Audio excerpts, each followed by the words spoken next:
अग्नि कुंड से पैदा हुई थी, याज्ञसेनी थी। याज्ञसेनी द्रौपदी को महाकाली का अवतार बताया जाता है।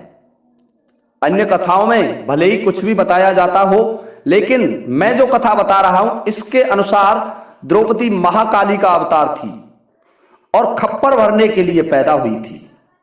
श्रोताओं, अर्जुन को जब यह ज्ञात हो जाता है कि यह द्रौपदी कोई साधारण नारी नहीं है, तो अर्जुन द्रौपदी के पैर दबाते हैं, उसकी सेवा करते हैं। एक दिन की बात है श्रोताओं, पांचों पांडवों का एक समझौता था कि जो भाई अंदर होगा उसके जो चरणों की खड़ाऊं है वो दरवाजे पर होती थी, इसलिए कोई भी दूसरा भाई द्रौपदी के पास नहीं जाता था। एक दिन की बात कि भीम ने ध्यान किया नहीं और अंदर चलते चले गए, और जब अपनी कुटिया के अंदर गए तो भीम ने देखा कि अर्जुन द्रौपदी के पैर दबा रहा है। द्रौपदी के पैर दबाता हुआ अर्जुन जब भीम ने देखा तो भीम का क्रोध 7वें आसमान पर पहुंच गया।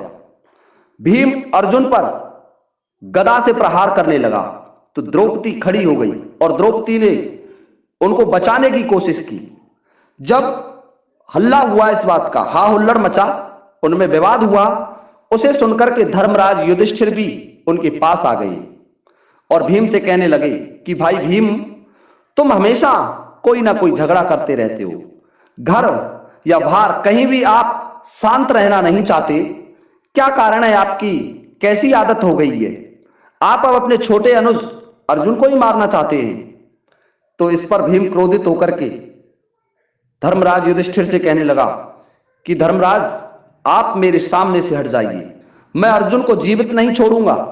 मैंने इसे देखा था, ये द्रौपदी के पैर दबा रहा था, ये एक नारी के पैर दबा रहा था जो कि इसकी पत्नी है। ये कितना बेकार इंसान है, इस जैसा इंसान पृथ्वी पर जीने के योग्य नहीं होता।